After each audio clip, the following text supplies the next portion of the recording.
Compounding the issue, Bennett's recording efforts were compromised by unproductive and undisciplined studio sessions.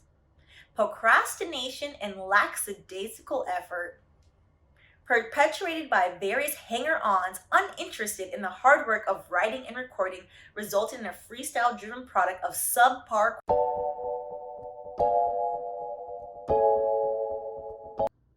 Welcome back to Wine and Chill, your home for all things entertainment law shenanigans. If you're new here, I'm Stephanie, your friendly neighborhood lawyer. Well, not your lawyer, which brings me quickly to our disclaimer. By watching this video, you understand and acknowledge full disclaimer down below in the description box. And yes, while I am a practicing attorney, I am not your attorney. I was formerly an entertainment lawyer, and now I am a tech lawyer.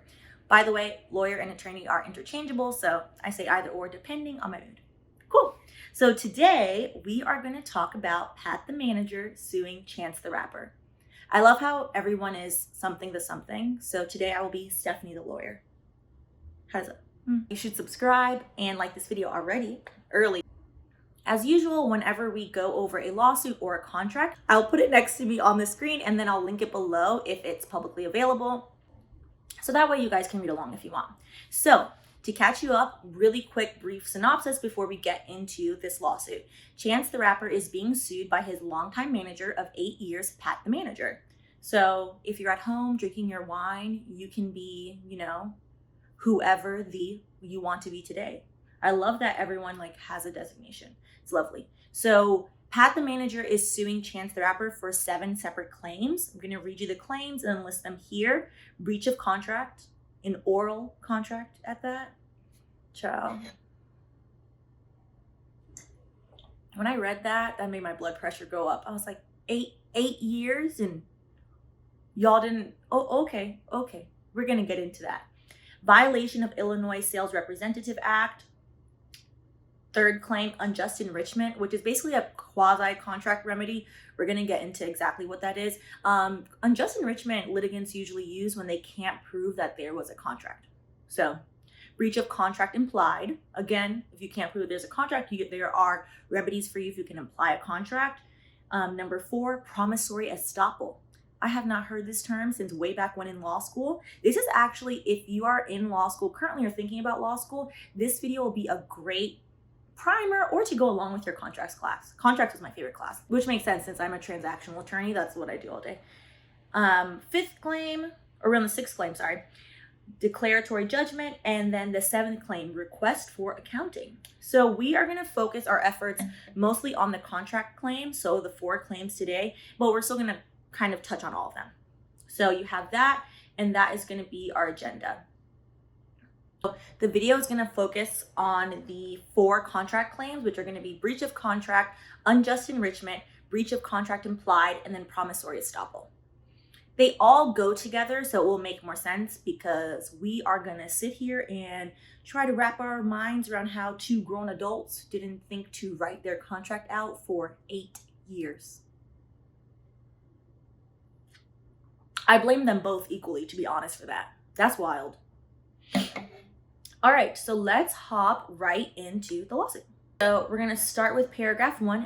The iconic pair of Pat Concorin and Chancellor Bennett. I love finding out people's full names. I knew that was his name though. It's a nice name. An artist-manager combo for over 8 years, together reimagine and forever change musical artists' ability to control their careers.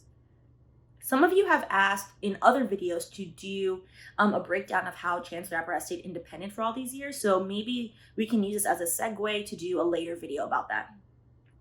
Electing to forego the operational and financial support of a major label and choosing instead to rely on their own hard work and self-sacrifice, Concorin and Bennett upended traditional norms, broke barriers, and redefined the music industry. This is true. The combination of Bennett's indisputable musical talent and Concorin's revolutionary management style led the duo to international and critical acclaim, including 3 Grammy Awards in 2017. Through Concorin's calculated decision-making, including the money saved by foregoing a traditional music label relationship, Concorin was able to maximize profits from multiple sources, including but not limited to sales and streaming revenue from master recordings, marketing opportunities, endorsements, and branding deals, etc., etc., etc. Throughout this time, Bennett and Concorin operated under a management agreement. I love how they don't outrightly say yeah, we didn't write it down. is kind of at the bottom of this 20-page complaint. Which, if I was the attorney, I would have done the same thing. Like, I'm going to say it, but I'm not going to say it in the beginning. Because any judge looking at this is going to be like, you did what? Okay, cool. So I'm going to skip a couple sentences because we're going to talk about it in detail later on. Following fan disappointment in Bennett's most recent album and underwhelming fan support for its associated tour, Bennett replaced Concorn with Ken and Taylor Bennett, his father and brother, and has now refused to honor the terms of the agreement with Concorn. So, as a consequence, PTM brings this action for all amounts due and owing and seeks all available remedies in law and equity. So that's what's happening. So now that's like a brief synopsis of like what we're about to talk about, what's happening, who owes who, who's mad at who, and why they're mad. Makes sense. All right, so page 3, paragraph 9. At the outset, Concorn's charge was to help Bennett achieve a higher profile and greater recognition beyond the pockets of fans he had developed in Chicago. So if you're not familiar, Chance the Rapper is from Chicago. Concorn and Bennett agreed, broadly speaking, that Concorn would represent Bennett and, among other things, provide Bennett with advice and counseling regarding venue selection, publicity and public relations, strategic considerations in the entertainment and publishing industries, design, production, marketing. I'm skipping around because I'm not going to read like all of it. Negotiating deals, managing finance and accounting, business administration, team oversight, social media, radio, advertising. This is what managers do along with the agent. So we're going to get into that because they then reference who his agent was at the time, which is Carter Lewis. The responsibilities do have some overlap. However, a manager is much more involved in the day-to-day, whereas an agent's job is just to negotiate deals. Some agents are more hands-on than others. However, that is the overarching difference. A manager is the one that is going to put you out to the public. They're involved into your day-to-day. They know what you're doing every day, whereas your agent, the manager will contact the agent and be like, oh, hey, we want to work with Sony Music, or hey, we want to be on HBO or something. Can you reach out to these people? The agent usually has more contacts, and the agent then will negotiate on your behalf. Managers negotiate sometimes, but that solely is what the agent's field is. The agent will sell your services, whereas the manager helps with all the day-to-day, everything else. Lots of coordinating. It's a lot of work being a manager. All right, so we're going to get to this agreement. But again, you'll see this paragraph, they are yet to say that this agreement is oral. Paragraph 10.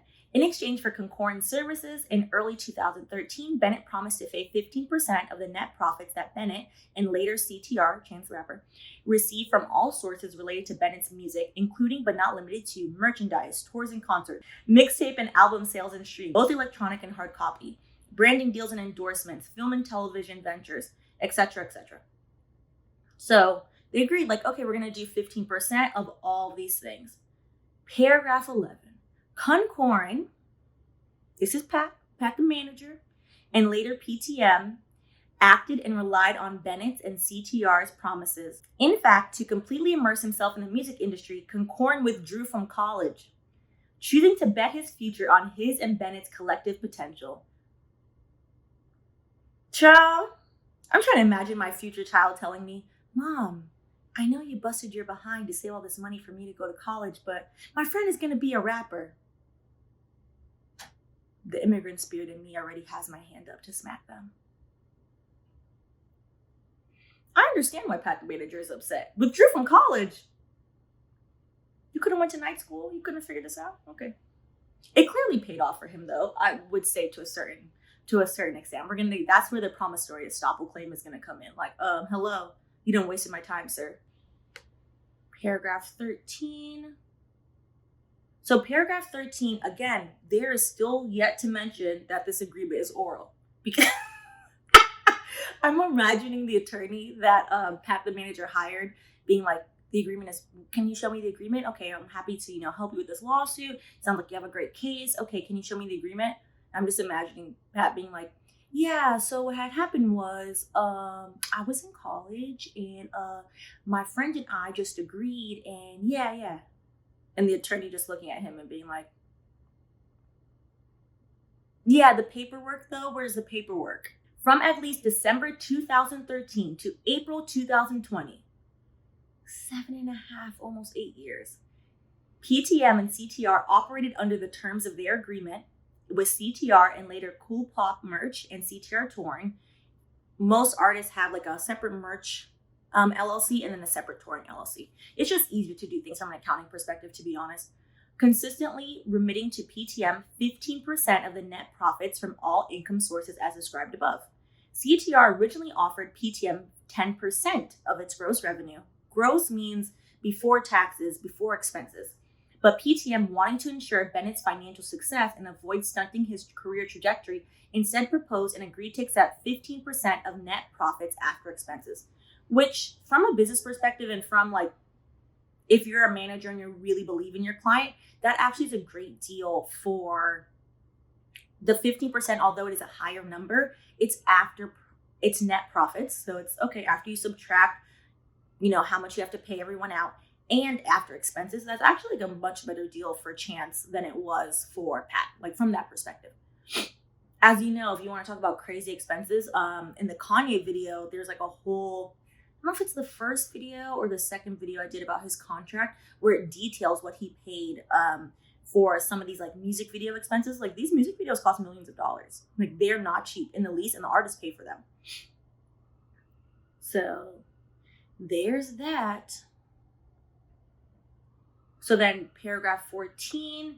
So I'm just going to skip to the last sentence there. Moreover, during Concorn's tenure as Bennett's manager, Concorn incurred over $2.5 million of unreimbursed expenses supporting or promoting Bennett's career. So mind you, the way complaints work, this is everything that Pat, the manager, is alleging that happened. He has to prove this.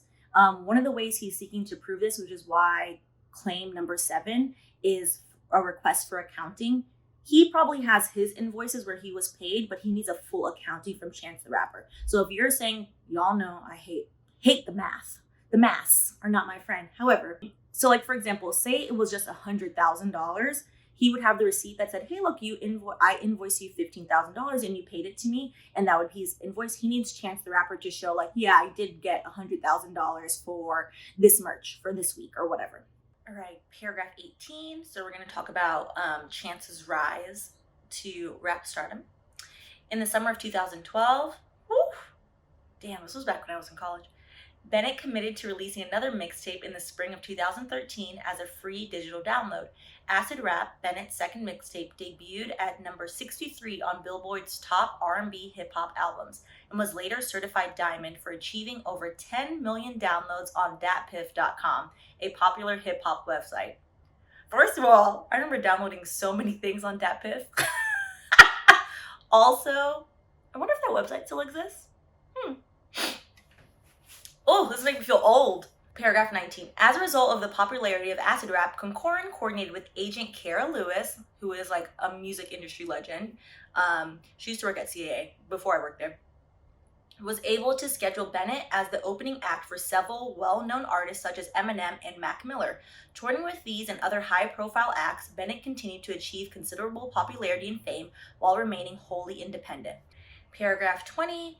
In the wake of Bennett's steadily rising profile, several record labels again approached Bennett to express their interest in signing him and promoting his music. Although Concorn and Bennett took meetings with several major labels, Concorn continued to counsel against jumping at these opportunities and urged Bennett to retain his independence, which would allow him maximum flexibility and autonomy, which he did. Paragraph 21. Following that guidance, Concorn and Bennett began building the CTR brand with their own proprietary teams that would handle all of the relevant verticals for a talent of Bennett's stature: merchandise, press, management, booking, touring, branding, and endorsements. In fact, from 2012 to 2020, Concorn ran the entire CTR operation out of a 3-flat building that housed his office and apartment. Little known fact there, according to Pat the manager. Which makes sense. The more you control, the more creative control you have, the more you can control. If you control all of your merch, you control all of your touring from a standpoint that you're not paying other people, that's more money for the both of them. So it has proven so far before what we're going to get into, the recent album, to work very well. Paragraph 22. By following Concorn's advice, and unlike many other prominent artists, Bennett retains ownership of his master recordings and complete creative control over his music and brand. And while Concorn would provide guidance, the final artistic decisions were always made by Bennett. So this, I think, is the crux of the whole argument, is that Concorn is saying, hey, without me, boo, you probably would have taken these bogus deals. You wouldn't own all of these things. So run me my check.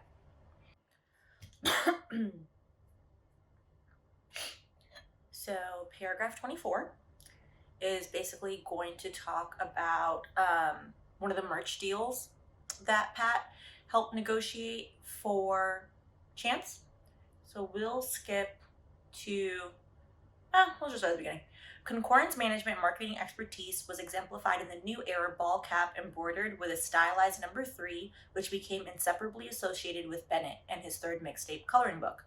In a standard merchandising agreement, the artist would simply receive a percentage of sales of the merchandise as a royalty. Concord instead negotiated a deal with New Era in which Cool Pop Merch, LLC, purchased the hats wholesale and sold them exclusively on chancewraps.com.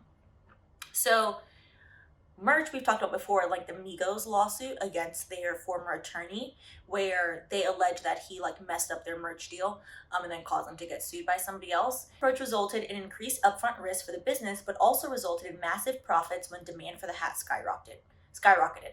So by negotiating the deal this way, technically without like seeing the deal, and remember this is just an allegation and a claim by Pat the manager, technically speaking, if the deal was actually negotiated this way, they should have seen more revenue versus the regular percentage of sales. Because with percentage of sales, New Era generally would get the majority of the money. Then they would say like, okay, we'll give you 15, 10, 20%. However, they are getting the majority of the money. The easiest way that they're going to be able to prove this is just show a standard merch agreement versus the agreement that Pat negotiated, and then they're going to have to show the receipts. 25 just then goes on to talk about coloring book included collaborations with well-known artists such as Kanye West, Justin Bieber, and Young Thug, among others. Coloring book became a particularly complex undertaking for Concorin, as it required him to supervise the scheduling, recording, and mixing of the album and negotiate the clearing process with teams of multiple A-list artists who put up considerable resistance. So at this point, yes, he most likely as the manager helped negotiate. I would hope that they had also secured an attorney to help them, but this is also 2 people that went on for 8 years with no agreement. So, I'm sure when Chance files his response to this, he's also going to then include and be like, oh yeah, you helped, I suppose, but XYZ people, the agent probably helped a little bit, as well as like the attorney probably did like the heavy lifting. I suspect that that's probably what Chance going to say. Then, paragraph 26, nonetheless, Coloring Book was released exclusively on the Apple Music platform from May 13th through May 26, 2016, and other streaming services thereafter. The agreement with Apple represented not only Bennett and Concorin's vision for an independent artist to achieve significant commercial success independently, but also signal a paradigm shift in the music industry. In exchange for the exclusive release and streaming of Coloring Book for a 2-week period on Apple Music, Concorin and Bennett were able to secure the funds necessary to clear the album while still maintaining complete creative control and control over the project without sharing royalties with Apple. Need a sip after that. Which this is unheard of. So Chance and Pat together have basically made Chance one of the most, if not the most, up until this time in 2016, most successful independent artists. For them to be able to negotiate with Apple and say like, okay, cool, like we'll give you exclusive rights, you can have it for 2 weeks and then we're pulling it, and for them to not give any royalties to Apple is amazing. Is a testament, to be honest, to Pat's work, and also is a testament to, their attorney, who I'm sure by now they should have hired, and whoever else was involved. It's a testament to their team, to be quite frank.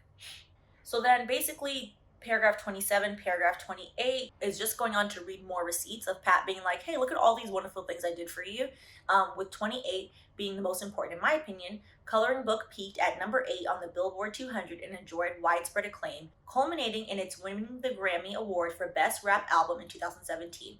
It was the first and to date the only streaming-only album to receive a Grammy. That's a huge feat, and as a manager, that shows how high the bar is of the type of work that Concorin set for himself, that Pat set. And it also shows like, hey, this album was awesome, but without Pat, what Pat is basically saying, and to be honest, it seems so far as tracking, Without Pat continuing to say like, hey, don't sign to a label, hey, don't sign to a label, hey, don't sign to a label, you might have a very different version of Chance the Rapper than the independent Chance the Rapper you have now. Maybe or maybe not. Nobody's a future teller, but Pat clearly played a huge part in that, which is why he's suing now. So now we're going to get to the fallout, which is literally titled by the attorney, The Fallout from the Release of the Big Day. So I'm going to preface this and say, before we get into it, that the album did not do well. Most of you probably know this. This is a legal commentary channel with a splash of student loans and not a music review channel. So I'm not going to get into that, but yeah, y'all can look that up. Paragraph 29. So I'm not sure if it's Concorin or Concorin. I want to make sure I say his name right, so I'm just going to swap it out with Pat, because we all know the man's name is Pat. Having enjoyed repeated success with the release of his first 3 mixtapes, 10-Day Acid Rap and Coloring Book, Bennett announced on February 11, 2019, without consulting with or giving advance notice to Pat, that he would release his first studio album in July of that year. Given the significant amount of work, care, and attention needed to produce an album, Pat expressed serious concern with the projected release date Bennett had unilaterally announced for the album. Pat knew that in view of the commitments Bennett had in early 2019, including his own wedding, he did not put this man's wedding in this claim. It was likely there was not enough time for the creative process that was involved in releasing an album, and Pat advised Bennett in that regard. Ciao. He was like, yeah, so that wedding is taking a lot of space in your brain, and I understand you have a personal life, but you need to just wait. That made me giggle. All right, paragraph 30. Now, paragraph 30, y'all know I appreciate an attorney that, likes a little pettiness. So far to date, out of all of the lawsuits we reviewed, the winner is still Migos' new litigation attorney with their unmitigated gall, because that is the best. But we'll see, which I'll put in the cards if you haven't watched that video. Paragraph 30, Pat opposed announcing the release of any album before the recording or writing process even began, let alone was substantially completed.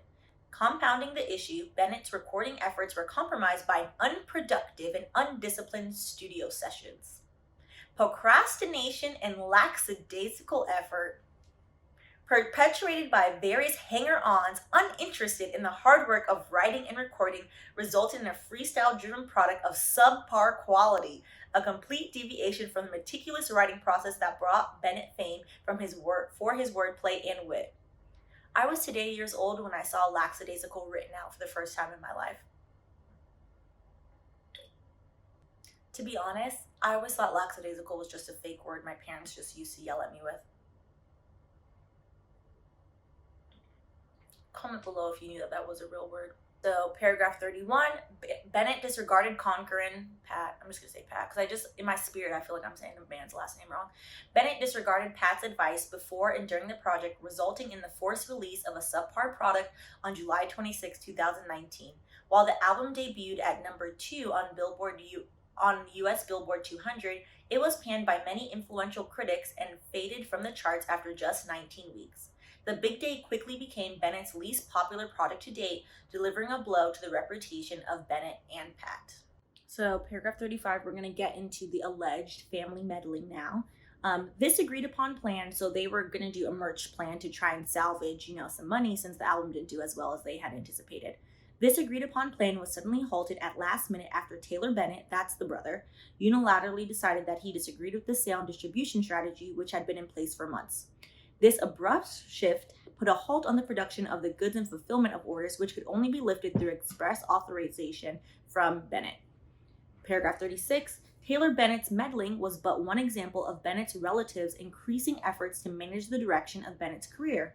While Pat attempted to assess the fallout and analyze how Bennett's brand could recover from the disappointment surrounding the Big Day album, Ken and Taylor Bennett began pushing Bennett's career in a different direction under a different philosophy, despite having little or no experience in the music industry. In paragraph 38, with Bennett misdirecting the blame for the Big Day's poor performance, Ken and Taylor Bennett slowly eroded Bennett's confidence in Pat. From a purely operational standpoint, the Bennetts were inexperienced in the talent management space.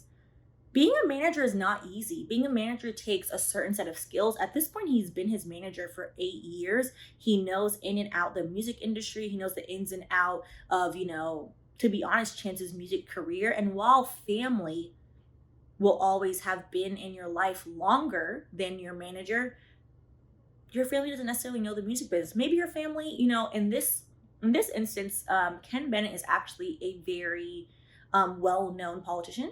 So like, while you can be great at something doesn't mean you're great at everything. Like, I'm, according to my bosses, a pretty decent lawyer. You can't just all of a sudden be like, oh yeah, my niece wants to learn piano. Oh yeah, I played piano like way long ago. I'm gonna teach her piano. No, I would just go pay a piano teacher to teach her piano. Me teaching her piano is not gonna be as good. We're gonna scroll down to paragraph 40.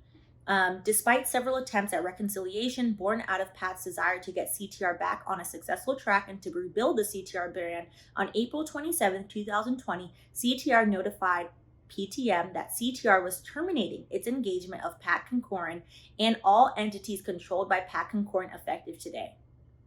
How are you going to fire your friend and your manager of 18 years effective today? That's a little bit rude. It's a little bit rude. Paragraph 41. After months of contentious interactions with CTR in an effort to receive payment for all commissions due and payable, PTM presented CTR with a list of commissions owed by CTR, Cool Pop Merch, and CTR Touring, including but not limited to. So here go the receipts. Commissions due and owing relative to the streaming and sales of 10 Day. Commissions due and owing relative to the streaming sales of Acid Rap. Commissions due and owing on all proceeds from Live Nation touring, including non-recourse advances. Commissions due and owing on all 10 Day and Acid Rap vinyl sales and other merchandise. Commissions due and owing relative to the streaming and sales of The Big Day. He said, whatever sales there are, fool, you go rub me my check. Commissions due and owing relative to singles released during the course of 2018. Commissions due and owing on all the Big Day vinyl sales and other merchandise. And commissions due and owing relative to Netflix Rhythm and Flow Season 2. Not his Rhythm and Flow money. Pat said everything. Well, paragraph 42, upon information belief, the commissions owned by CTR, Cool Pop Merch, and CTR Touring to PTM in connection with the above are in excess of $3 million.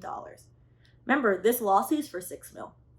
43, paragraph 43, ignoring Pat's calculations, Bennett's father, so this is Ken, stated that Bennett was only willing to pay $350,000 lump sum, which amounts to a deviation from the parties' long-standing agreement on a commission rate of 15% of net profits and a breach of their oral agreement. Here is the first time, let me triple check, because this is the first time in the whole document that you're hearing the word oral agreement. And there you have it. Finally, the mentioning. What type of agreement are we in? We are in an oral agreement. I know this pained Pat's litigation attorney to finally be like, yeah, this fool ain't have no paperwork. It would pain me. It's paining me. I'm like, oh, this would be a much easier case if you all had just wrote this down at some point in the 8 years. That's the lesson of the day. If you don't take anything else away from this, take down that you need to write out your agreements. So let's focus on the 4 claims in depth. So we're going to go to paragraph 47, which I have the page number written wrong in my notes. So breach of contract. Breach of contract simply means that you have breached the contract. You have broken the contract. We have agreed to something and you have not done it. So for example, the alleged breach here is Pat, according to Pat and Chance agreed that 15% of all sales, everything, after expenses, Pat gets 15%. That's the agreement. Oral agreement, as in, it's not like they sat there and were like, okay, let's record this. No, they just didn't write it down for 8 years, which is a good lesson to anyone, and hopefully to the two of them to write things down. So according to paragraph 48, in or around, because they're like, oh man, you know why it says in and around June 2013? Because they don't know what date it happened. He doesn't remember. And also, like, why would you remember at this point? Remember, he was in college and proceeded to drop out of college. Like, this is like a young kid being like, yeah, like So this is how it works in like legal consultations when you hire an attorney. So the attorney just asks you a bunch of questions, so that way they know, like, okay, what I have to put in the claim, what are the facts, tell me everything. If you don't tell me, I can't protect you. So the conversation is something about, okay, so like you don't have the agreement, all right, what day did you guys agree this? Well, I guess class wasn't out, so it was sunny out, maybe like in June. So that's where you get in or around, because he's like, well, I think it was this month, maybe. Lord. In and around June 2013, Pat and Bennett entered into an oral agreement pursuant to which Bennett promised to pay Pat 15% of the net profits on all revenues generated. Everything. By CTR, Cool Pop Merch, and CTR Touring in exchange for Pat's management service. That's why he said, run me that rhythm and flow money too. Everything. I mean, the deal itself, there's nothing surprising about it. It's normal. The only thing surprising about it is that it's not written. Write down your agreements. Also, there are templates online, free templates. You can write an artist manager agreement and 100 templates will come up online. So don't let this be you. There's no need for it to be you. There's no need for this to have happened to them. Like, go online and get you a free template, or at the very least, write it down on a napkin. So when you have a contract, what makes a contract? So let's focus on that. So there are 3 basic things you need. You need offer, acceptance, and consideration. The offer would be, okay, Pat, you can have 15% of all of my net earnings. Consideration, you give me your management services. Acceptance, Pat, yep, that works for me. Chance, yep, that works for me. Those are the basic things. To create a legally enforceable contract, so those are the 3 main things. And then generally, like when you're like in contracts class, what they say. And then in terms of the law, there are about 6 elements you need. So mutual assent, so you both agree. Mutual assent can be shown by offer and acceptance. Then you have adequate consideration. Consideration doesn't necessarily have to be money. So for example, consideration can be services. Like, okay, like we're bargaining. Can say, okay, Stephanie, if you make this video, I will then send you 3 boxes of wine.